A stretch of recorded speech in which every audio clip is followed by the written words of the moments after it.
Јас би сакал во Омега 2, бидејќи денес втората беседа под наслов Омега, да ве потсетам на една книга која што се вика Омега 2. Далечната 2000 година, сега, прв пат ја добивме оваа книга од нашите браќа во странство. Оваа книга, кога прв пат ја прочитав, многу ме воодушеви, бидејќи зборува и за историјата на кризата, најголемата криза што ја доживеа адвентизмот кон крајот на 19. век, почетокот на минатиот. Кризата која што Елена Вајт ја нарече Алфа, подочно, таа конкретно под Алфа го подразбираше отпадот, што настана во Адвентишката црква под влијание на најучениот, најпопуларниот, најобразованиот и најпочитуваниот доктор во нејзините редови, Џон Харви Келок. Јас го споменав пред неколку саботи, кога прв пат зборувавме за Омега. Интересно е што веднаш на интернет открив една информација дека овој доктор и ден денес ровари. Иако е мртов, се разбира, многу децении. Имено, никој друг, туку американскиот новинар Алекс Джонс објави информација дека конфлекс производите под фирмата на доктор Келок се полни, вријат од генетски модифицирани организми. Замислите, денес, колку би било заостанато денес да појдете во супермаркет и во рафтот за здрава храна, каде што има мусли, корнфлекси и така натаму, да си купите корнфлекс. Не знам сега дали кај нас држат Келогови производи баш. Може би има. Да.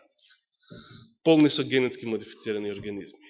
Значи, денес, може би тогаш, на крајот од минатиот век, кога прв пат зборувавме за овие работи, беше интересно, ајде да се реформираме, здраво да се храниме, па мусли, па корнфлекс. Но денеска сето тоа е ѓубре. Денешната порака за здрава храна е свежа храна. Како што вели Блажо, по можност еколошки чиста. Значи, ништо помалку од тоа. Денес, ништо од тоа што е произведено во фабрика, што е процесуирано, не може да му се верува. Но да се подсетиме во што се состоеше отпадот на доктор Келок. Значи, многу што се случуваше во тој период во адвентизмот. Значи, за да разбереме Омега, да се позанимаваме само малку со Алфа и да видиме што беше тоа што духот на пророштвото го нарече Алфа.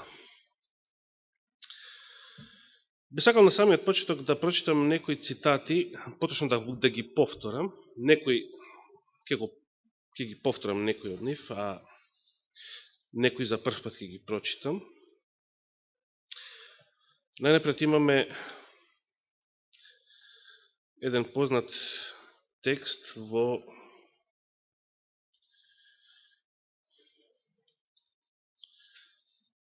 специјалните или така наречените во нашиот превод избрани сведоштва од Елен Вајт, каде што таа вели во првата книга од избрани сведоштва 200 страница. 200 страница.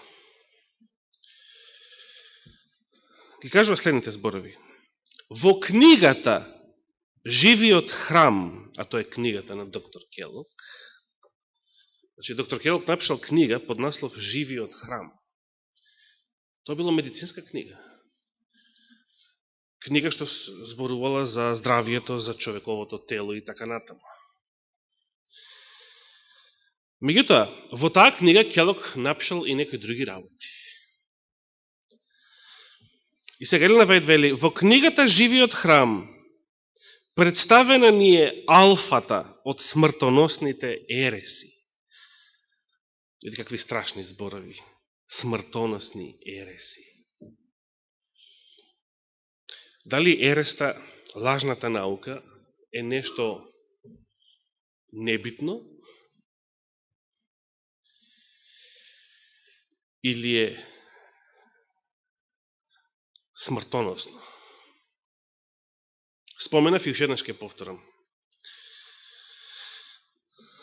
Не е сеедно дали веруваме ерес, лажно учење, по некое прашање, или веруваме вистина по некое прашање.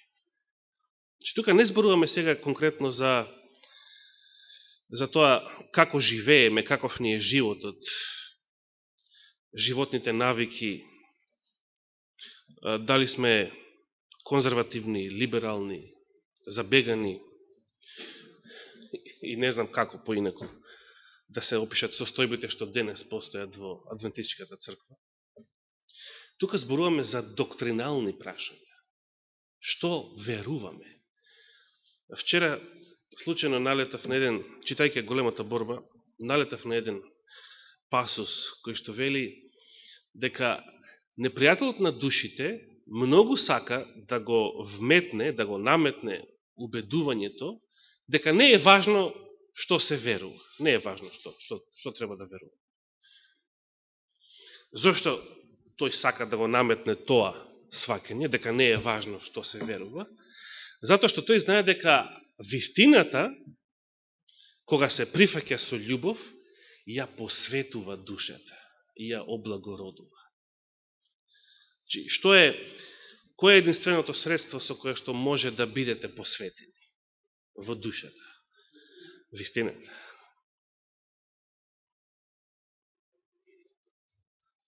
Пилат како прашал? Добил одговор на тоа прашање? Не добил. Зошто не добил? Затоа што погрешно прашање поставил. Вистината не е нешто. Вистината е некој. Вистината е личност. А тоа е нашиот Господ и Спасител Исус Христос. Благодарам. Само Господ може да не посвети. Само Христос може да не посвети. Преку Светиот Дух се разбира. Бидејќи ние немаме физички контакт со Него.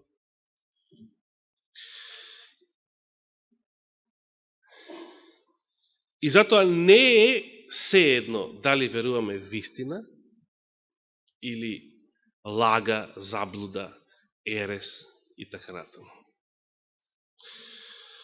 Зошто муслиманите не се посветени? Дали забележувате дека Исламот се труди да демонстрира некои многу конзервативни стандарди на живење? Меѓутоа, дали е тоа светост? Само по себе не. Светоста е нешто од внатре, е духовниот живот, карактерот, мислите, чувствата, желбите, побудите и така натаму.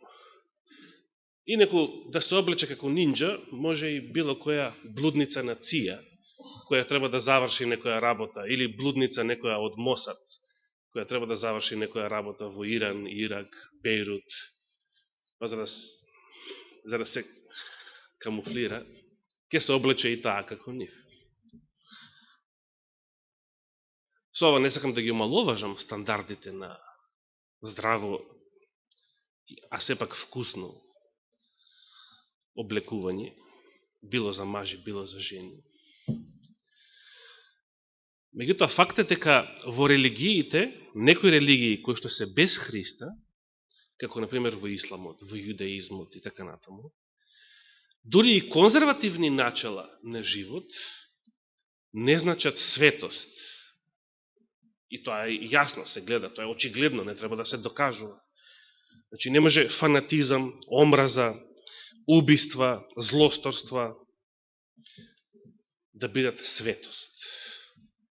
Сето она што ги одликувало евреите во Павлово време, како и него самиот пред да се обрати, пред да доживее средба со воскреснатиот Христос, тој фанатизам, таа омраза, тој бес во целата нивна религиозност, тоа го имате во исламот, во кој што живееме, со кој што живееме и ние денес. Да прочитаме еден друг текст, значи не го довршив прво овој.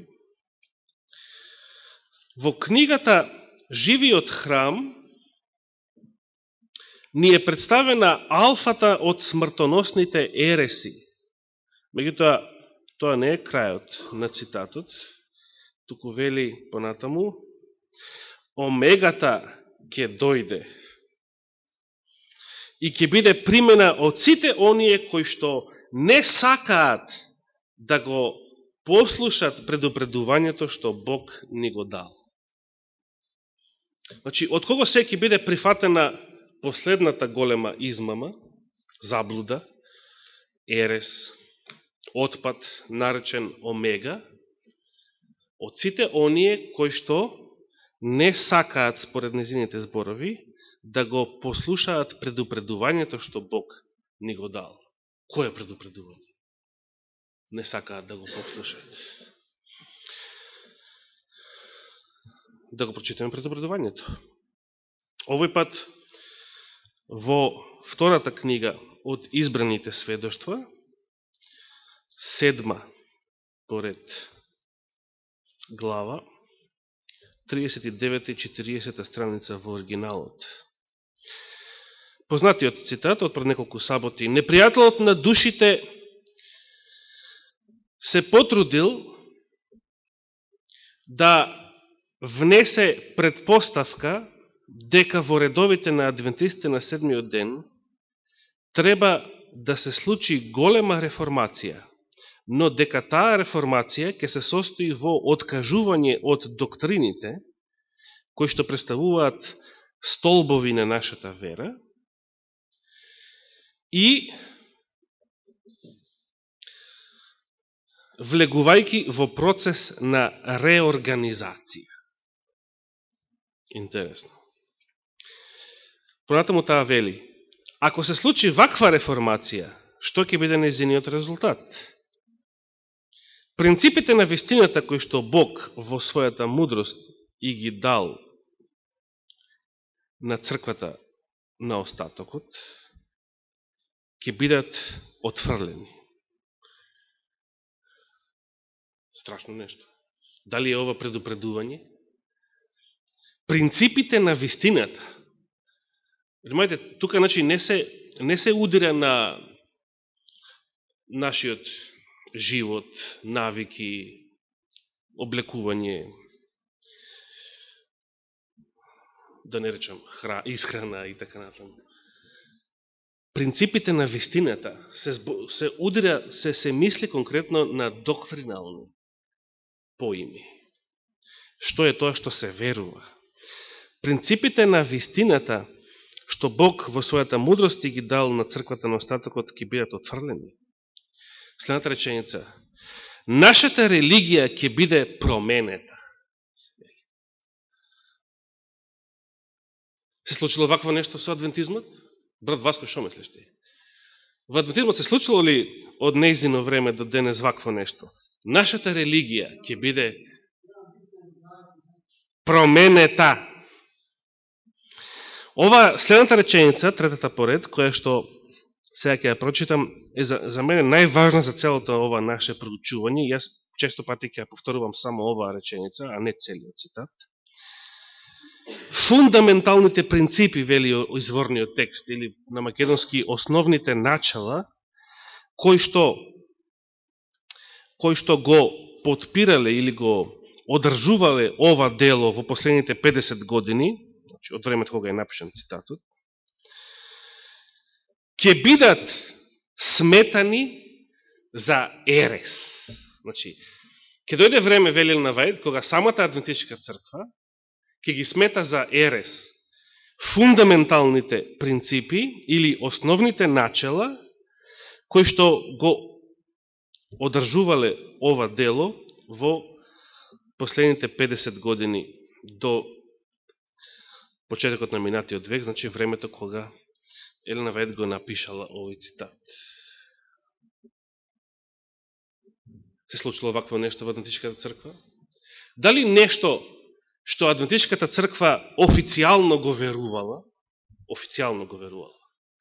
значи во своите службени, официјални, доктринални изјави во времето на Елена Вајд, истата Адвентичка црква денес тоа верување го смета за ерес, за погрешно. Ово го поставам само како прашање. Ако даде Господ живот и здраве, следните саботи ќе се обидеме да одговориме на ова прашање преку фактите. Ќе биде воспоставена нова организација, ќе бидат напишани книги од нов поредок или по нов терк. Ќе биде воведен систем на интелектуална филозофија. Много интересно. А интересен е и следниот, кој што вели, основачите на овој систем ќе одат по градовите и ќе вршат прекрасни дела. Хуманитарни дела, например. Како нашите граѓански здруженија. Значи, тие ќе вршат прекрасни дела. Немојте да се излажете од карактерот на нивните дела.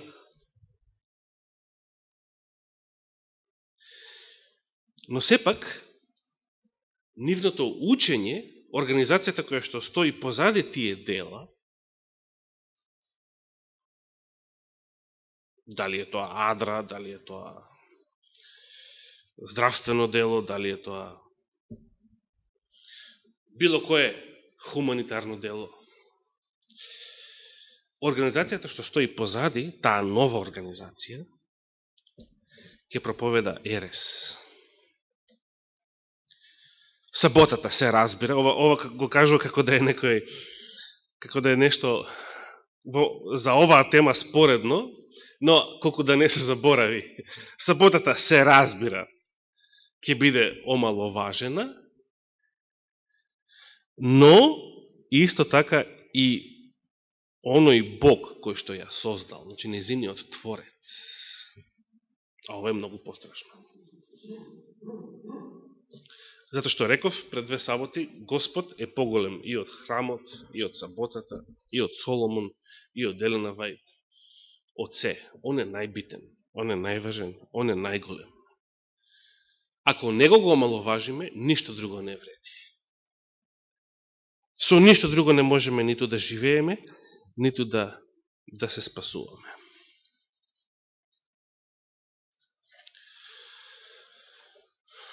Зошто?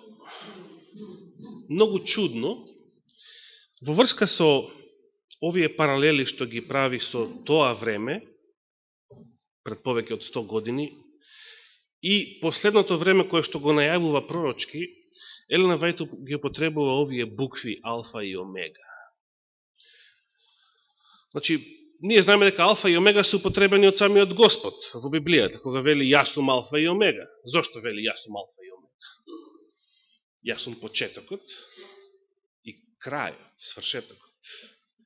Оно што бил од вечноста, оно што беше и на почетокот при создавањето на се што е создадено, и оно што е на крајот од историјата на создадениот свет кој што паднал во грев.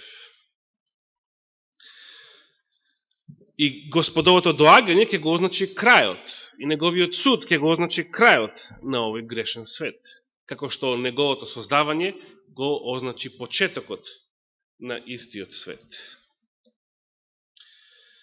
Зошто Елена Вајд за отпадот во Адвентистичката црква ги употребува буквите алфа и омега? Много интересно прашање.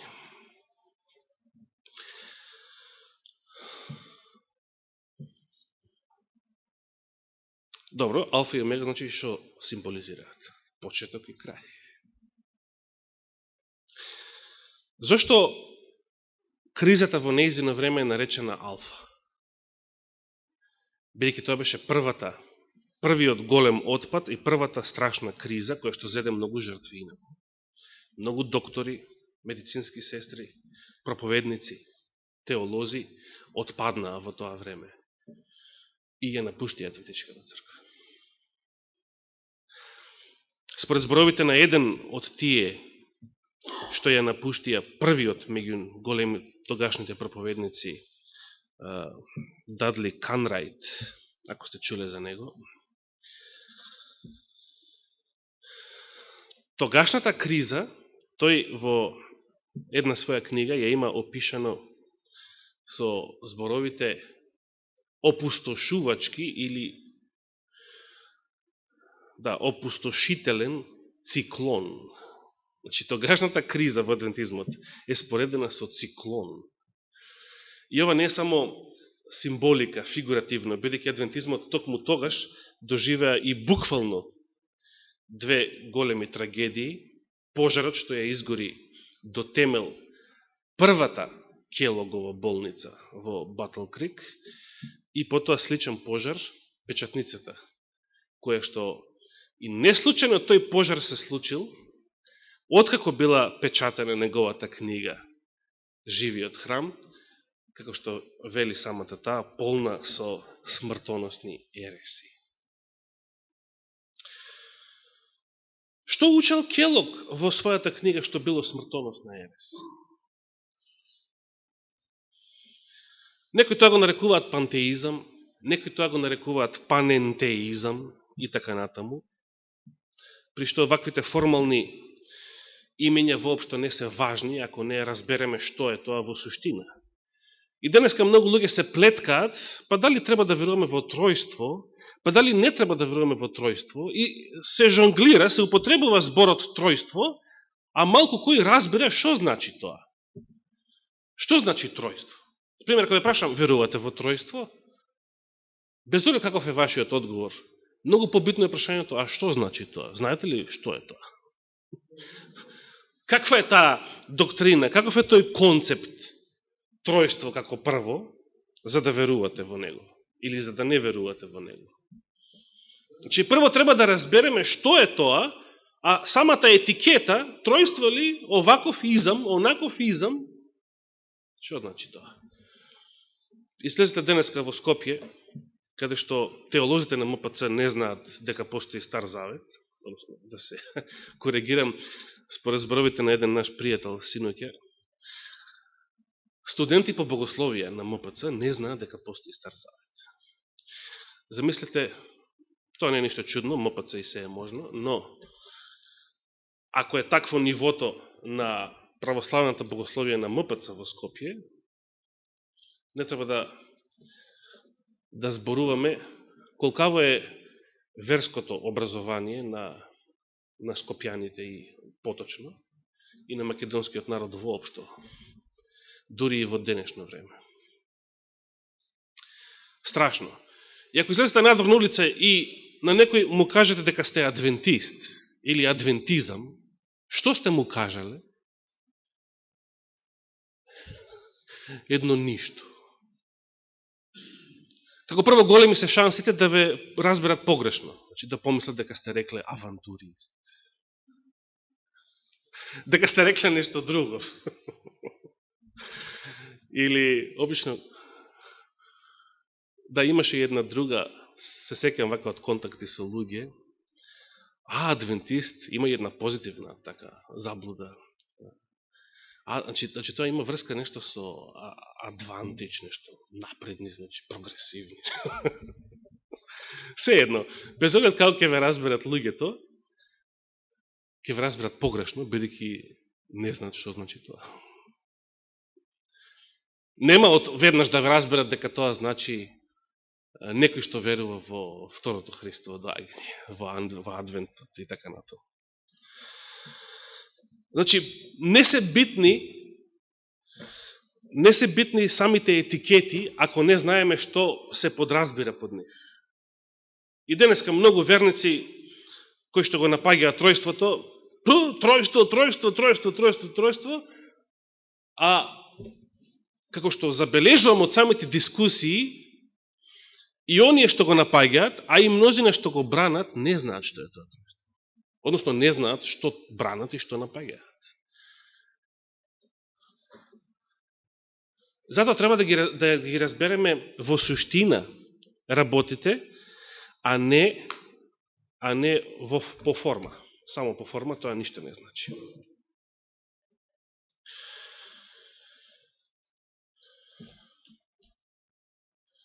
Што проповедал Келог? Тука нема да одземам многу време. Нешто од тоа споменав во претходните беседи. Келог кажал, прво, дека Господ е насекаде, што е точно, насекаде присутен. Но, затоа што е така, дека Господ е насекаде присутен, тоа значи дека не постои небесно светилиште на небото, не постои престол Божи на небото, не постои нешто што се вика небо, туку тоа е израз што се однесува за целата создадена вселена. Значи, Господ е насекаде, небото е насекаде, воздухот што го дишеме, тоа е Светиот Дух, чистиот воздух е Светиот Дух. Пазите, а кога он тоа го проповедал со голема доза на стручност, затоа што тој бил доктор, не обичен доктор, току број еден во светот тогаш, не во адвентизмот, број еден во светот доктор. Како што споменав, неколку кралски семејства оделе да се лечат кај него во неговиот здравствен центар во Батл Крик. Дори Холивуд имаше направено еден безобразен филм за него. Всушност, ретко кој филм не е безобразен. Немојте да го гледате, да не испадне дека пак рекламирам нешто. Нема да ви кажам никако се вика. Келог беше познат човек, тоа ми е поентата. Познат во светот. Популарен, како што би рекле вие денес на библиската наука. Значи, тој кога зборувал за чистиот воздух, кога тој ќе кажал нешто во врска, особено во врска со здравието, со здравата исхрана, здравиот живот, значи, тоа доаѓало од првиот авторитет во светот по однос на медицината и здравието и човековото тело. Така да, ако тој рекол дека чистиот воздух е Светиот Дух, тоа не било нешто што луѓето ќе можеле туку така да го отфрлат или да му се исмеат и да го прогласат за погрешно. Тој бил авторитет. Денешните адвентисти, како што гледаме од прва рака, од искуство, не се ништо подобри од тогашните, како што не се подобри ни од евреите во Христово време. Едноставно, луѓето, народот, се склони да им веруваат на своите авторитети, на своите доктори, научници, теолози, професори и така натаму. Луѓето се склони да веруваат тоа што нивните водачи им го кажуваат. Дали тоа е нешто чудно на крајот на краиштата? Не е чудно.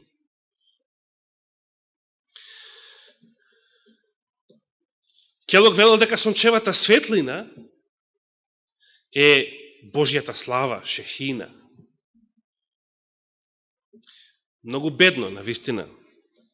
Уште малце ќе испадне дека божеството не е никој друг, туку сонцето, кое што сатаната го наметнал како идол за обожување кај еден куп пагански народи со векови наназад, кои што заради тоа го славеле и сончевиот ден.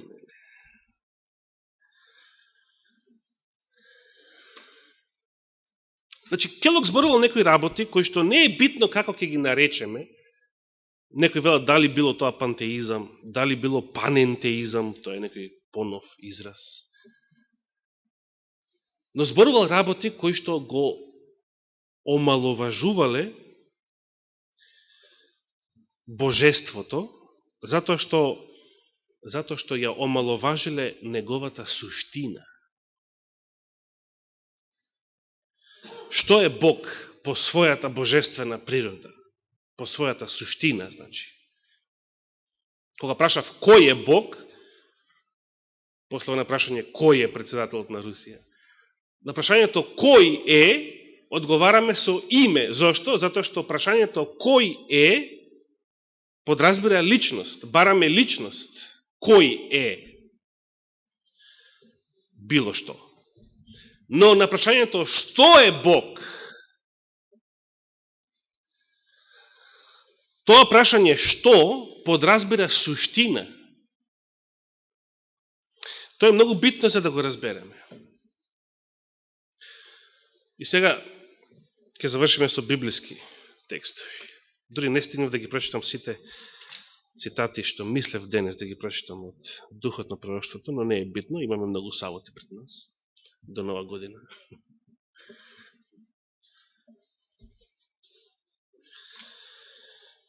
Да поставам едно прашање. Што е човекот по својата суштина? Како би одговориле, според оно што го знаете од Библијата? Човекот е Божје создание, точно. Меѓутоа и мајмунот е Божје создание, и црвот е Божје создание. Човекот се разликува од сите нив. Или не се разликува? Се разликува, точно. Добро, дај да речеме, што е заедничко за сите созданија што ги наброја? Човек, црв, лав, мајмун, растение нека биде, дрво, трева, сите се живи, добро. Меѓутоа, ангелите живи се? Живи се. Дали се тие од иста суштина како овие наброени предходно? Не.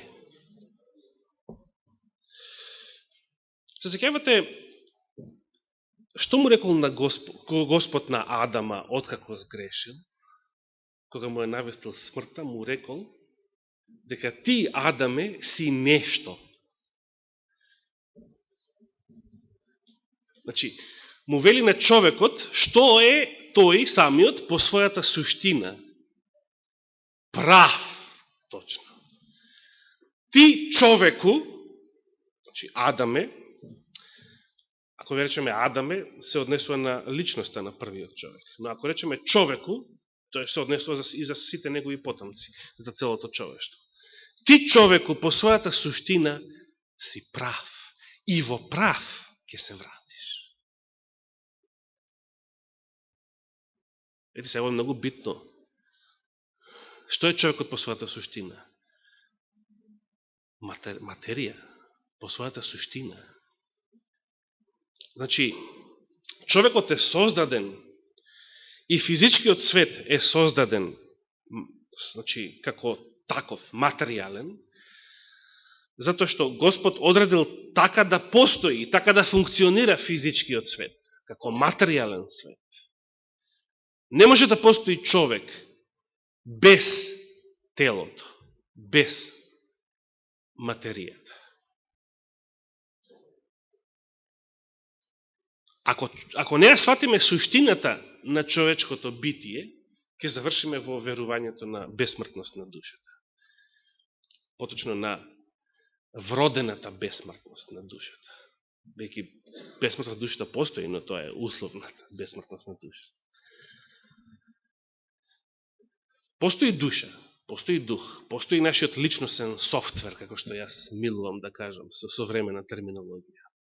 Но Господ одредил човекот со сето тоа да постои заедно со своето тело. Да постои, да живее, да функционира во физичкиот свет. Затоа неговата суштина е дефинирана со физичкиот свет. Човекот е круна на создавањето, сетете се, а ангелите се наречени што во Светото писмо? Евреите 1.14, например. Евреите 1 глава, 14 стих. Службени духови чии на оние кои што ќе го наследат спасението. Конкретно вели апостол Павле. Сега, да ја прашам, кој е поголем? ајде да не го споменувам повторно председателот на Русија. Кој е поголем, премиерот или оние што го чуваат наоколу? Неговите телохранители. Премиерот е поголем. Кој е поголем? Ти или оние слуги кои што Господ ги создал, иако ти не ги гледаш?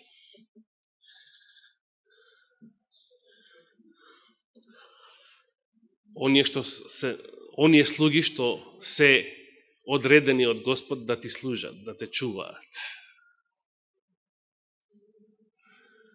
Значи, за Бога, кој е повреден, човекот или ангелите, што мислите? Зошто?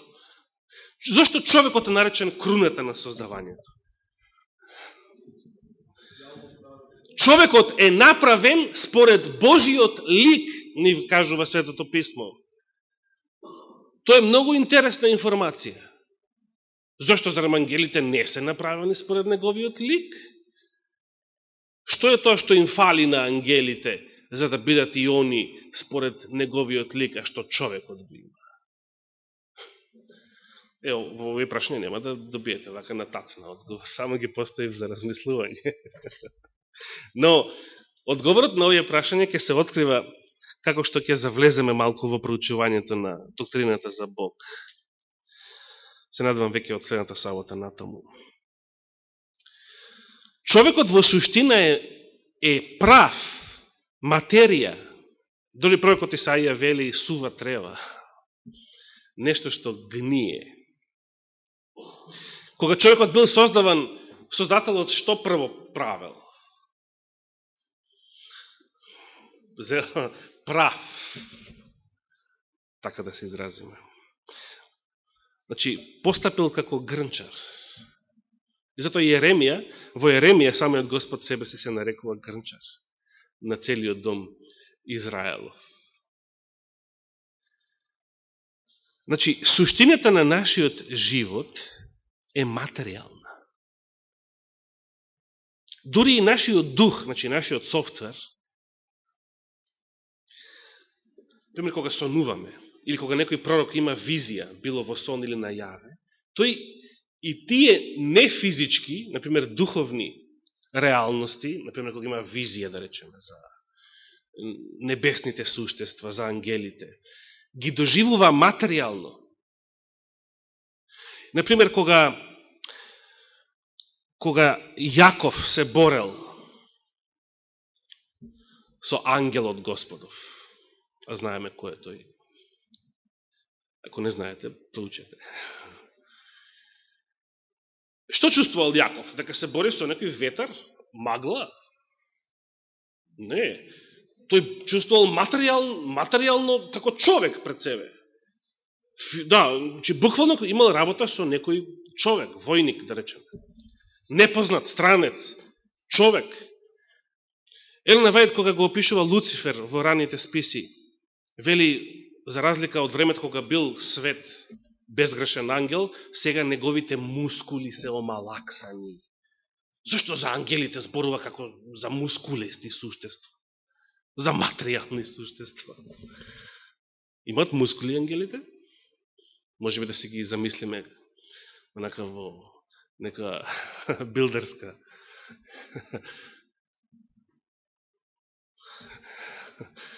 Па сигурно така би ги замислиле, нели? Не се дебели ангелите. Затоа што и нашиот дух, и пророчките визии, и ангелите, кога доаѓаат во контакт со луѓето, било како најаве или на сон,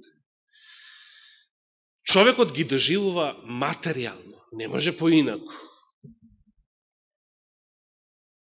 Го чувствува и допирот, и мирисот, и топло, студено, сето она што е материјално со неговите сетила, дури и кога сонува, дури кога има визија, кога умот му е, духот му е отсутен, зашто Павле не може да разликува дали бил со тело или без тело на небесата.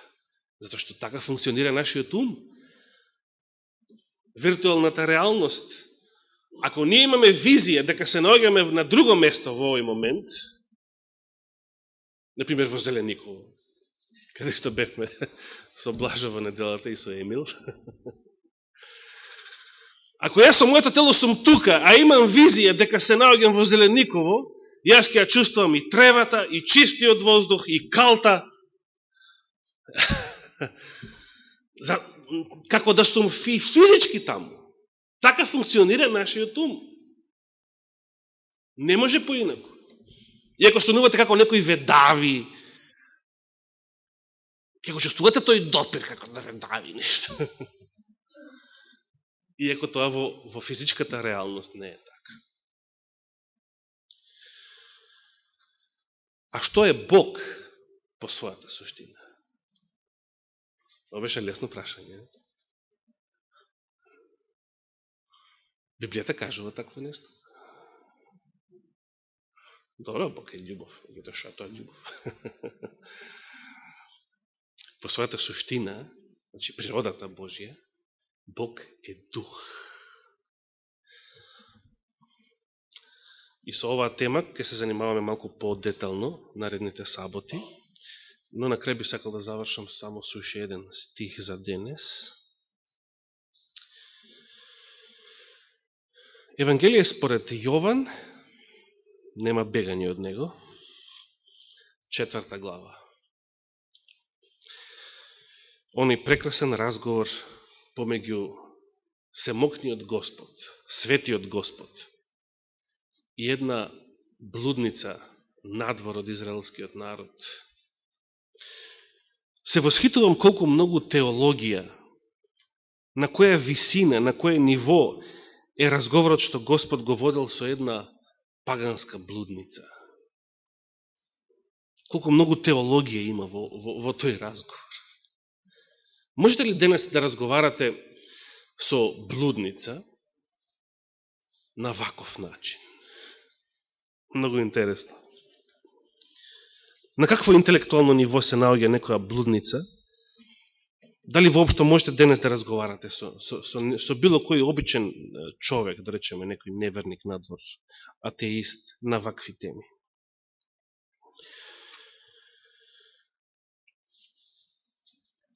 Би сакал само да го нагласам Христовиот одговор на прашањето на женава. Нашите татковци се поклонуваа на оваа планина, значи во Гаризим, Самарија, а вие велите дека во Ерусалим место каде што треба да се поклонуваме. Тоа е слично како сега муслиманите, да речеме, кои ќе спорат дали треба да се иде на Аджилак во Мека или во Ерусалим или на некој трето место. Исус и рече: жено, веруваме дека доаѓа време кога ниту на оваа планина, ниту во Ерусалим ќе се поклонувате на Отецот. Ова веќе беше пророчки за тоа време, нели? Но внимавајте 22 стих, ова е нешто посебно ми се допаѓа.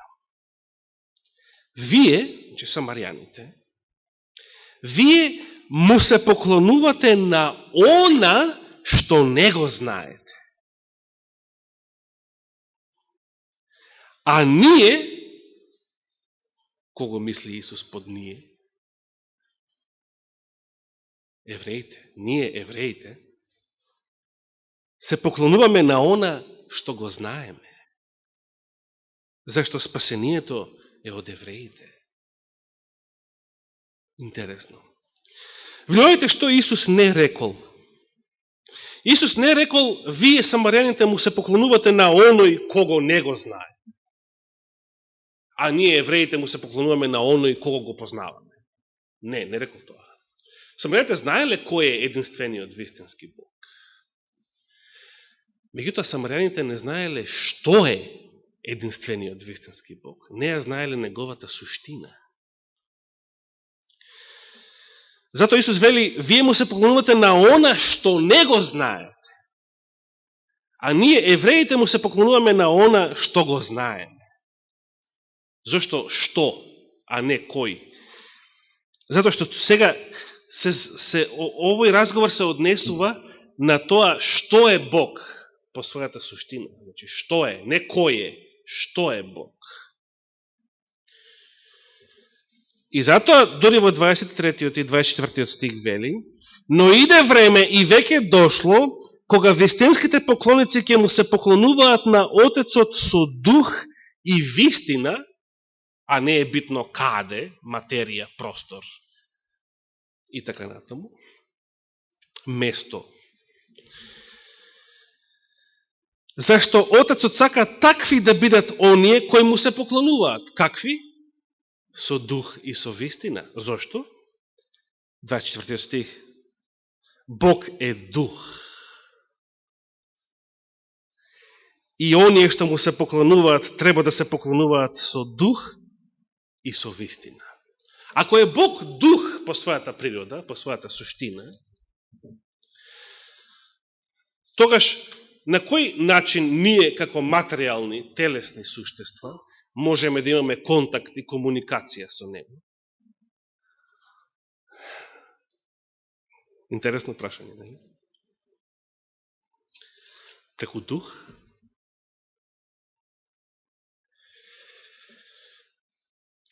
Би било доволно да речеме да, навистина Бог е дух. Затоа што Господ така рече. Самиот Исус така рече, нели? Дали на некој друго место во Новиот Завет се кажува дека Господ е дух? И да почитаме што рекол еден друг евреин, апостол Павле. Значи, памтете дека Исус рекол, ние евреите знаеме што е Бог по својата суштина.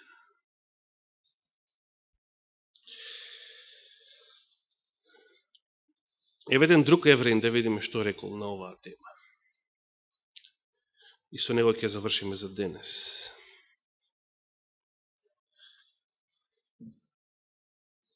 Второ послание до Коринтијаните, 3 глава, кој стих? 17. А Господ е тој дух. Бидејќи претходно вели, ајде го дочитам целиот стих, бидејќи е многу убав. А Господ е духот и каде што е духот Господов, таму има што? Слобода. Понатаму вели, ние пак сите со откриено лице, како во огледало гледајќи ја славата Господова, се преобразуваме во истиот лик од слава во слава, како од духот Господ. А претходно прави споредба со израелците, кои што не го препознаваа Месијата, кои што не веруваа во Месијата, како за телесни. Толку телесни, што ниту лицето Мојсеево, не Господ, туку лицето Мојсеево, дури не ниту некој светол ангел, лицето Мојсеево не можеа да го гледаат без покривало. Зошто? Зато што светеше од Божијата слава. Каков е нашиот дух, од тоа зависи дали ќе поднесеме Божијата слава. Каква е нашата духовна состојба, од тоа зависи како ќе реагираме на денот на второто Христово доаѓање. Но и многу предходно, пред тоа, како ќе реагираме на било кои сериозни искушенија во нашиот живот.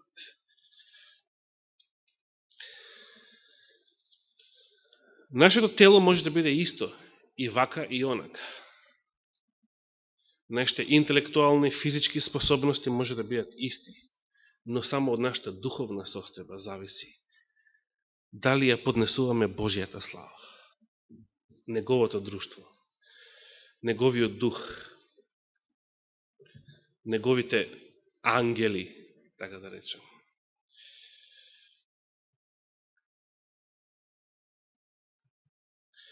На едно место Елена Вајд вели,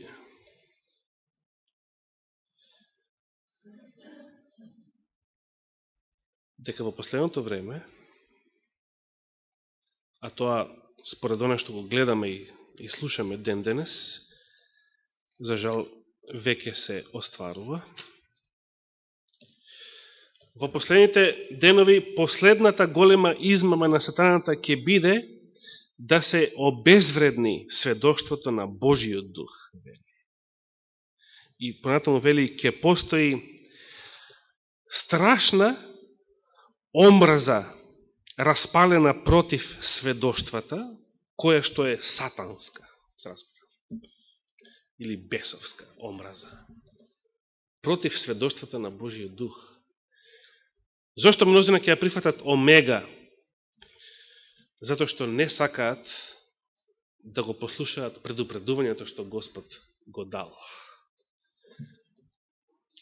Колку мене од нас денес се спремни да го прифатат предупредувањето што Господ го дал? Нека си го одговори секој ова прашање за себе. Дали, како се однесуваме кон Господовите сведоштва? Дали сакаме да ги послушаме? Дали сериозно ги слушаме? Или ги игнорираме, ги отфрламе и едноставно ги сметаме за небитни или за, може би, за останати, за надминати. Знаете што ми рече еден теолог во Солун, уште минатиот век? Не сегам точно кога беше поточно, но му цитирав еднаш тој беше дипломат од Ньюболт. Грк беше тој. Му цитирав еден текст од Елена Вајд и знаете што ми рече? Се изненадив кога тоа ми го рече. Не очекував тоа да ми го рече. Тоа е застарена работа, бидејќи гледаш цитатата од 1898. Не секам точно која година беше. Да речеме, ако е од 19 век. Застарената работа. Застарена работа. Во Ньюболт тоа не се учи.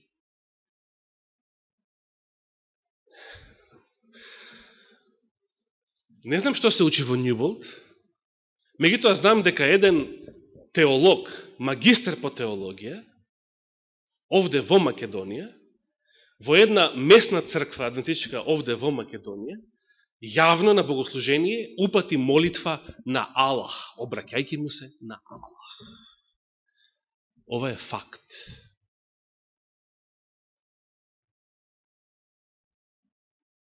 Епа сега може да заклучите што се учи во Ньюболт и што проповеда трансевропската дивизија. Но, нека продолжиме со нашата поважна тема. Што е Бог по својата суштина? Следните саботи, ако даде Господ живот и здравие. Нека му е фала и слава. Амин.